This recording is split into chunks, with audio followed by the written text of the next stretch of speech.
베드로전서 1장 13절로 25절까지 그러므로 너희 마음의 허리를 동이고 근신하여 예수 그리스도께서 나타나실 때에 너희에게 가져다 주실 은혜를 온전히 바랄지어다.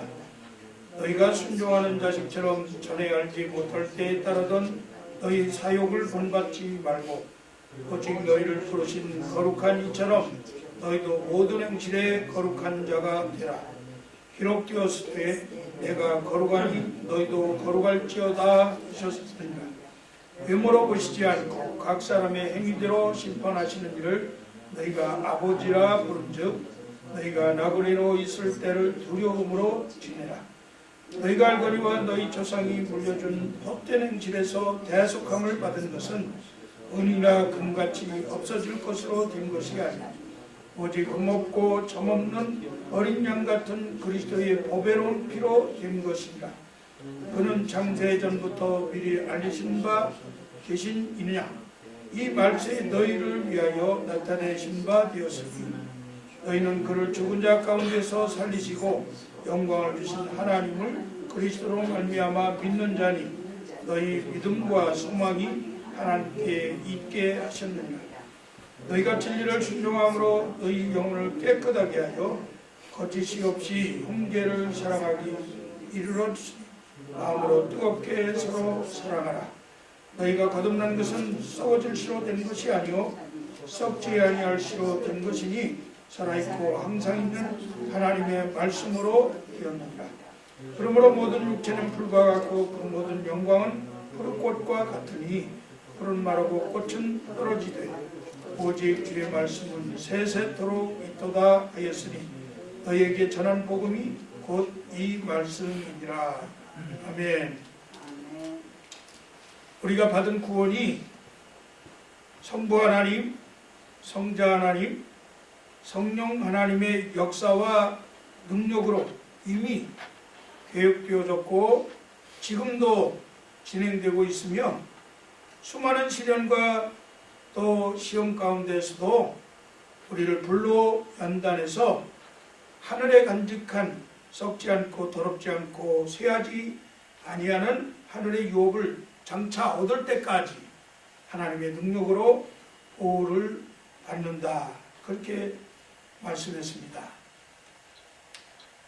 때문에 우리의 영혼 깊은 곳에서 찬송과 영광스러운 즐거움이 터져나올 수밖에 없는 놀라운 은혜가 바로 우리의 구원이다 하는 것을 지난 시간 말씀을 통해서 깨달았습니다. 오늘 본문 베드로전서 1장 13절은 그러므로 너희 마음의 허리를 동이고 근신하여 예수 그리스도에 나타내실 때에 너희에게 가져올 은혜를 온전히 바랄지어다. 이렇게 그러므로라는 말로 말씀을 시작합니다. 너희는 측량할 수 없는 놀라운 은혜, 구원을 받은 자들이니 이 땅에서 나그네의 삶을 살되 성도로 또 하나님 나라 백성으로 그리스도의 자녀로서 흠없이 신앙생활의 목표를 두고 살아가라 이런 말씀이지요. 그러면 성도로서의 그 삶의 목표는 어떤 것이어야 합니까? 첫째로 오늘 말씀해 보니까 마음의 허리를 동이고 근심하며 살아가라. 근신하며 살아가라. 그렇게 말씀하죠. 마음의 허리를 동이고 근신하며 살아가라. 베드로 사도는 너희 마음의 허리를 동이고 라고 하는 말씀을 하셨는데 허리를 동인다 이 말은 사람들이 외출을 할 때나 또 멀리 여행을 떠날 때에 준비를 잘 하고 허리끈을 단단히 동여매는 것을 말하는 것입니다. 이것은 이스라엘 백성들이 6월절 첫날 그 6월절을 제정받으면서 애굽의 노예 생활을 하던 그 모든 것들을 이제 청산하고 애굽에서 떠날 준비를 하면서 행했던 그러한 모습을 우리에게 연상하게 해줍니다. 출애굽기 12장 11절 말씀에 보면 너희는 그것을 이렇게 먹을지니 허리에 띠를 띠고 발에 신을 신고 손에 지팡이를 잡고 급히 먹으라. 이것이 여호와의 유월절이니라.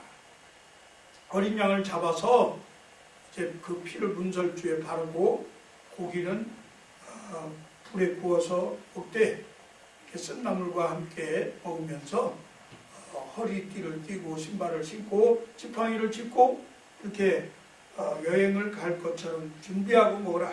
그렇게 말씀하시는 겁니다. 이스라엘 백성들이 애굽에서 430여 년간 종살이를 했습니다.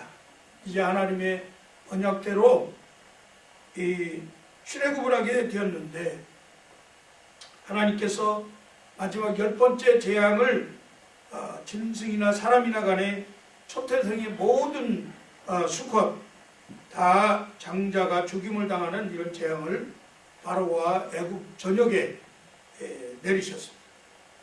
그런데 그 재앙에서 이스라엘 백성들이 구별되는 유일한 방법이 무엇이었냐면 어린 양을 잡아서 그 피를 문설주에 바르는 것이었어요.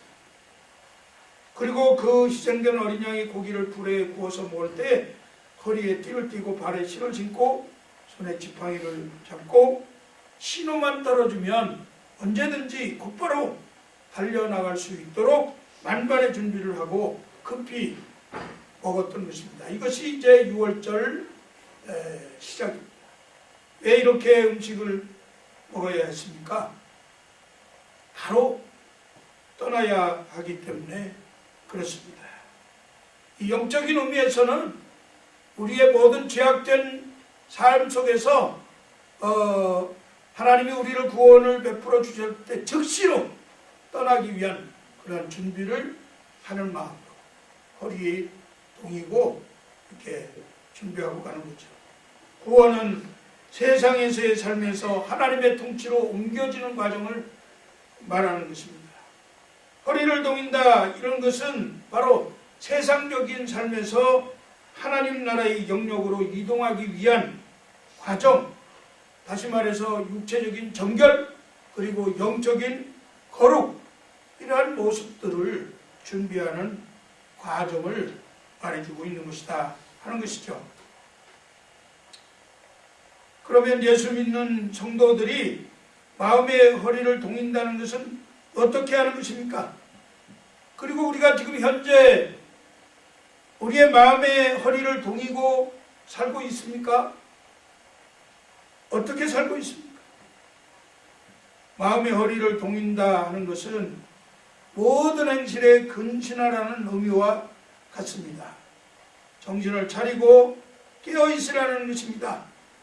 근신이라 이런 말은 즉 긴장한 가운데에서 집중적인 관심을 기울여서 주목할 것을 강조하고 있습니다. 이것은 다시 말해서 다른 데 한눈 팔지 말고 오직 주님 오시는 그날을 기다리면서 주님이 다시 오심에 집중적인 그런 삶을 가지라 그런 뜻입니다. 이것은 죄 가운데 빠져서 허우적거리는 삶 속에서도 절대로 술 취하지 말고 정신을 차려서 예수 그리스도께서 나타나실 때를 온전하게 바라보도록 하라는 이런 말씀과 같습니다. 그래서 1장 13절 마지막 부분에 예수 그리스도께서 나타나실 때에 너희에게 가져다 주실 은혜를 온전히 바랄지어다 이렇게 말씀하고 있는 거예요. 비록 우리 자신이 땅에 접하여 살고 세상에 속하여서 살지만 그럴지라도 우리의 생각과 가치관, 삶을 바라보는 관점이 믿음의 주요 온전케 하시는 이인 예수를 바라보고 그리고 장차 우리에게 하나님께서 주실 영원한 하늘의 기업을 바라보는 그런 믿음으로 살아야 한다 하는 것입니다. 출애굽할 때 허리에 띠를 띠고 유월절 음식을 먹듯이 이제는 예수 그리스도의 진리로 마음의 허리띠를 동여매고 근신하며 살아야 한다 하는 것입니다. 이 결과 주와 함께 하늘에 속한 영원한 기업을 우리가 받아 누리게 될 것입니다. 그러므로 성도들은 세상이나 다른 어떤 것에도 마음을 빼앗기지 않아야 합니다. 정신을 차리고 바짝 긴장해서 깨어서 예수 그리스도의 다시 오심을 기다리는 그러한 삶을 살아야 합니다. 예수님께서 재림하시면 이 세상이나 이 세상에 속한 모든 헛된 것들은 다 불타 없어지게 될 것이기 때문입니다. 세상에 무엇에 취하면 마비되고 제대로 움직일 수가 없어요. 술에 취하면 술에 의해서 지배를 받잖아요. 그래서 자기도 모르게 필름이 끊어지면 어떤 일을 행했는지 알지 못한다는 것이죠. 취한다는 것은 자신의 통제력을 다른 것에 내주어서 그것에 정노릇하며 사는 것을 말하는 것입니다. 술에 취하면 술의 노예가 되고, 성적인 욕망에 취하면 성노예가 되고, 도박에 취하면 도박꾼이 되고, 그리고 마약에 취하면 꽁쟁이가 되는 거예요. 그래서 에베소서 5장 18절 말씀은 술 취하지 말라. 이는 방탕한 것이니 오직 성령의 충만함을 받으라. 이 말씀은 뭐예요? 세상적인 욕망과 세상적인 어떤 것에 취해서 살지 말고 오직 하나님의 영 성령의 은혜로 붙잡히가 되어서 살라. 하나님의 크신 능력에 붙잡혀 살라. 성령의 충만함으로 이 세상을 살라. 그렇게 말씀합니다. 두 번째 우리 그리스도인들이 가져야 할 삶의 목표는 모든 행실에 거룩하게 살라 하는 것입니다.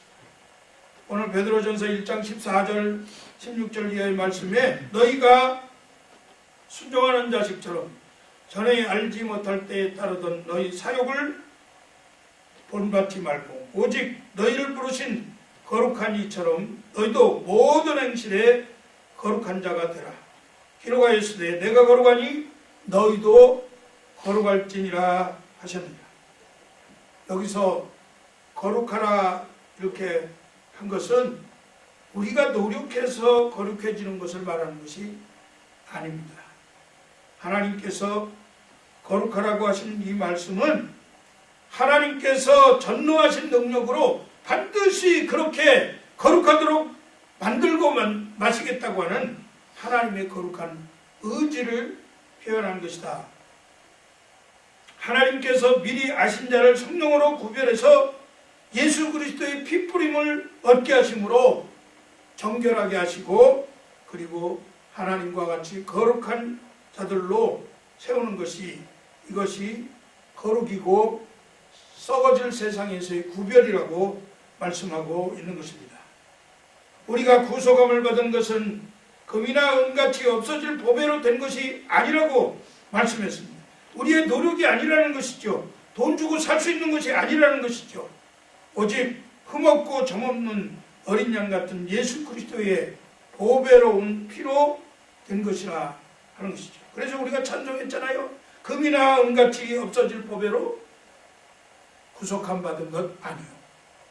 거룩한 하나님 예수 그리스도의 보혈로 우리가 거룩함을 받았다. 그렇게 말씀하죠. 이것보다 더한 거룩이 없습니다. 이렇게 거룩함을 입은 자들은 거룩하신 그 하나님의 그 거룩하게 하신 그 뜻을 따라서 그분을 소망 중에 기다리는 것이 마땅할 것이라 생각합니다. 우리가 흔히 거룩하다고 여기는 사람들은 어떤 특정한 행동을 통해서 자기의 거룩을 나타내려고 하는 것을 보게 돼요. 어떤 사람은 방언을 하면 거룩하다. 어떤 사람은 자기의 신의 은사를 가지고 있기 때문에 그런 능력이 자기를 거룩하게 보여준다 라고 생각합니다. 어떤 사람은 선한 행실을 많이 함으로써 자신이 마치 거룩한 사람처럼 생각하고 금식과 외식적인 기도를 많이 하는 사람, 또 흐느적거리면서 거드름을 피우는 걸음걸이를 통해서 자기의 거룩한 모습을 나타내 보이려고 하는 사람이 있는가 하면 점잖은 말투를 통해서 또 가식적인 웃음을 통해서 자신이 거룩한 모습을 나타내 보이려고 하는 사람들이 있어요. 그러나 우리 주님께서는 그 마음을 보신다 그랬습니다. 오늘 본문 17절 말씀에 외모로 보시지 않고 각 사람의 행위대로 판단하시는 자를 너희가 아버지라 부른즉 너희의 나그네로 있을 때를 두려움으로 지내라. 겉으로 구별하는 것이 아니라 속사람의 구별이 있는가, 그것을 말씀하는 거죠. 외모를 보시지 않고 각 사람의 행위대로 판단하시는 하나님을 우리가 아버지라고 이렇게 부르고 있기 때문에 지금 우리가 이 땅에서 비록 나그네로 살고 있지만 우리의 행실은 하나님 아버지를 두렵게 하는 그런 마음으로 살게 될 때, 거룩하신 하나님 앞에 늘 우리 자신이 부끄러움을 느끼고 그리고 우리의 죄성을 고백하면서 하나님 앞에서 두렵고 떨림으로 살아갈 때, 그럴 때 우리에게 세상과의 구별이 되어지고 거룩한 하나님의 자녀들이 되는 모습을 나타내 보일 수 있을 것입니다. 파스칼은 거룩한 삶의 고요한 아름다움은 하나님의 성령의 권능 다음으로 이 세상에서 가장 힘있는 영향력을 발휘하는 것이다, 이렇게 말했어요. 성도들의 거룩한 삶이 성령의 능력 다음으로 이 세상을 변화시킬 수 있는 영향력을 주는 능력이 된다 하는 말씀이죠. 그러므로 우리는 거룩한 삶을 살아야 합니다. 성도들이 어떻게 거룩한 삶을 살아야 할까요? 오늘 본문은 너희가 순종하는 자식처럼 전에 알지 못할 때에 따르던 너희 사욕을 본받지 말고, 첫째는 사리사욕을 본받지 말라, 그렇게 말씀하죠. 우리가 살아가는 삶의 방식에서 하나의 모델을 멘토라고 이렇게 많이 말을 하는데요, 세상의 방식대로 모델을 삼아 살아가는 것은 개인의 사욕을 채우는 것과 같습니다. 우리의 멘토가 세상의 방식이 돼서는 안 된다, 이 말입니다. 이러한 세상적인 삶의 원리를 우리가 살게 되면 우리의 삶 속에 자연스럽게 세상과 동화되어져서 우리 몸에 세상적인 욕심과 사리사욕이 체질화되어 가는 것을 발견하게 됩니다. 그래서 그저 세상 흐름대로 세상에 그저 순응하면서 그렇게 살아오는 우리의 모습을 때로는 발견하게 됩니다. 세상이 다 거짓되면 나도 거짓되게 살면 되지, 나만 특별하게 유별나게 깨끗하게 살려고 할 필요가 무엇이 있을까? 세상이 다 사기를 치고 사는데 나도 사기를 치고 살지, 이런 모습으로 동화되어 간다는 거예요. 근데 오늘 성경은 말씀하기를 그것들을 본받지 말라. 세상적인 삶의 원리를 포기하고 살라는 겁니다. 베드로는 우리의 사욕을 본받는 모습을 너무나 잘 알기 때문에 이렇게 권면하는 거예요. 15절에서는 오직 너희를 부르신 거룩한 자처럼 너희도 모든 행실에 거룩한 자가 되라, 그렇게 말씀했는데, 거룩한 삶을 사는 것은 둘째는 세상을 본받는 것이 아니라, 사리사욕을 본받는 것이 아니라 거룩하신 하나님을 본받는 삶을 사는 것입니다. 하나님이 우리의 멘토가 되어야 된다 하는 것이죠. 거짓되고 더러운 부정적인 모델로 이제까지 살아오면서 자연스럽게 우리 몸에 그러한 것들이 배어 있지만 이제는 이러한 모습들을 다 버리고 새롭게 거룩한 멘토가 되는 하나님처럼 그 하나님을 모델로 그렇게 바꾸고 살라는 거죠. 우리를 부르신 거룩하신 하나님 아버지에게서 배우라는 말씀입니다. 거룩한 삶을 살기 위해서는 거룩하신 하나님을 알기 위해서 힘써야 하고 또 그분을 만나서 함께 교제하고 그분의 거룩하신 말씀 앞에 나와서 귀를 기울이고 말씀을 들으면서 그 말씀하신 대로 순종하면서 살려고 노력하고 힘써야 할 것입니다. 그래서 성경은 우리를 항상 거룩하신 하나님 아버지의 말씀의 자리에 우리를 초청하고 계심을 믿으시기 바랍니다. 이사야서 55장 3절에 너희는 귀를 기울이고 내게 나와 들으라.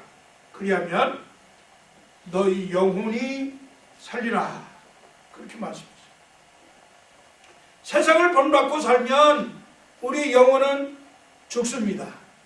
그 영혼이 일락을 좋아하는 자 사는 것 같으나 실은 죽었다고 말씀했는데 이처럼 세상의 사리사욕에 매이면 우리의 영혼은 죽게 되고 우리는 거짓되고 더럽고 추한 모습으로 남아있게 되지만 하나님 앞에 나와서 하나님의 말씀에 순종하고 하나님의 말씀을 따라서 거룩한 모습으로 이 땅에서 두려움으로 살아가게 된다고 하면 하나님이 우리의 영혼을 살려주실 것입니다.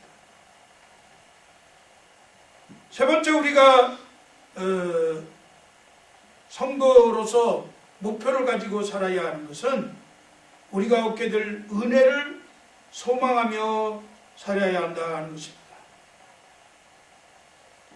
히브리서 11장에서 보면 믿음의 조상들이 찾은 것은 이 땅의 고향이 아니라 더 나은 본향을 사모하면서 살았습니다.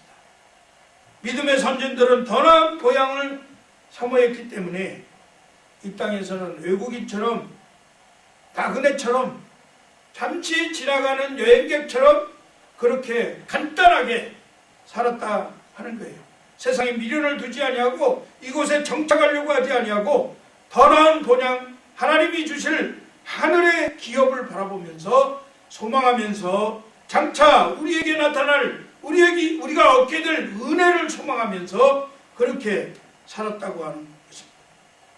히브리서 11장 8절 10절에 보니까 믿음으로 아브라함은 부르심을 받았을 때에 순종하여 장래의 유업으로 받을 땅에 나아갔으며 갈 바를 알지 못하고 나아갔으며 믿음으로 그가 이방의 땅에 있는 것 같이 약속의 땅에 거류하며 동일한 약속을 유업으로 함께 받은 이삭과 및 야곱과 더불어 장막에 거하였으니 이는 그가 하나님이 계획하시고 지으실 터가 있는 성을 바라보았습니다. 온 가족이 믿음으로 하나님이 지으실 영원한 성, 그 성을 바라보면서 이렇게 이 땅에서는 그저 간단하게 장막을 치고 텐트를 치면서 살았다. 이 말씀의 의미를 여러분들은 깨달으실 줄로 믿습니다. 사랑하는 성도 여러분, 여러분들이 예수를 믿는 소망이 무엇입니까? 오늘날 성도들에게 있어서 하나님 나라 백성이라는 그 자긍심과 소속감 그리고 정체성이 있는가? 언제부터인지 몰라도 자신이 교회에 다니면서도 그리스도인이라는 사실을 부끄럽게 생각하는 풍조가 이 땅에 생겨났습니다. 아예 세상 사람들과는 구분되지 않고 구별됨 없이 그저 세상에 속해서 세상 사람들과 같이 동화돼서 그렇게 살아가는 것을 당연시하는 그런 우리의 모습을 발견하고 있지 않습니까? 이런 모든 것들은 우리가 한번 자신을 점검하면서 우리가 하나님 앞에 다시 한번 우리 잘못들을, 허물들을 용서를 구하고 회개를 해야 할 것입니다. 성도가 신앙생활의 목표를 가져야 하는 것은 네 번째로 그리스도의 대속의 피 공로만 의지하는 믿음으로 살라는 것입니다. 오늘 본문 18절 이하의 말씀에 너희가 알거니와 너희 조상이 물려준 헛된 질에서 대속함을 받은 것은 은이나 금같이 없어질 것으로 된 것이 아니요 오직 흠없고 점없는 어린 양 같은 그리스도의 보배로운 피로 된 것이다. 그는 창세전부터 미리 알리신 바 되신이나 이 말세에 너희를 위하여 나타내신 바 되었으니 너희는 그를 죽은 자 가운데서 살리시고 영광을 주신 하나님을 그리스도로 말미암아 믿는 자니 너희 믿음과 소망이 하나님께 있게 하셨느니라. 베드로 선생님은 성도들이 거룩한 삶을 살아야 될 더 큰 동기가 무엇인가 말씀하고 있는 거예요. 그 더 큰 동기, 거룩하게 살아야 할 이유가 뭐냐? 성도들의 구속이 얼마나 값비싼 희생과 대가를 치루었는가, 그것을 지금 지적하고 있는 것입니다. 대속함을 받았다는 것, 몸값을 치르고 자유케 된 것을 말한다고 여러 번 말씀드렸습니다. 그리스도를 알기 전에 우리가 모두 죄의 노예들이었는데 죄의 지배를 받으면서 그런 삶을 살았던 그 우리들, 조상들이 물려준 헛된 행실, 하나님 없이 사는 헛되고 더러운 생활 방식, 이런 삶을 살았던 우리들이었는데 하나님이 없는 삶은 세상적인 가치관 기준으로 그렇게 산다는 것을 말하는데, 이렇게 세상적인 가치관과 기준으로 살았던 우리의 행실, 사실은 다 아무리 이 땅에서 잘 사는 것처럼 보인다 하더라도 헛된 것이라는 것을 깨닫게 됩니다. 초대교회 당시에 로마 제국의 문화권에서는 노예나 포로들이 은이나 금으로 값을 치르고 그리고 법적인 자유를, 신분을 바꿀 수가 있었다고 합니다. 그래서 노예가 평민이 되는 그런 일이 은이나 금으로 값을 치르고 되어질 수 있었는데, 여러분, 영적인 삶의 자유는 은이나 금과 같은 없어질 것으로 살 수 없다는 것이 분명합니다. 그래서 베드로는 어린 양을 언급하면서 하나님께서 어떤 방법으로 성도들에게 영적 자유를 주셨는지를 깨닫게 해주었습니다. 예수 그리스도께서 다른 사람들의 죄를 사해 주시기 위해 피를 흘리시고 죽으셨기 때문에 예수님의 피를 보배로운 피라고 말씀하고, 예수님은 본래 아무 죄도 없으시고 죄를 범치 않으셨기 때문에 죄인들을 위한 온전한 희생제물이 될 수 있으셨어요. 그리고 하나님은 우리 죄를 사해 주시기 위해서 십자가에 달려 죽으신 그리스도를 죽은 자 가운데에서 다시 살리시고 그 예수님에게 영광을 주셨습니다. 우리는 그 영광을 받으신 예수 그리스도를 믿음으로 하나님의 자녀로 또 소망의 삶을 살게 되었습니다. 이와 같이 하나님의 구원 계획은 오래전에 시작되었으며 그것은 그리스도의 재림으로 완성될 때까지 계속적으로 되어질 것입니다.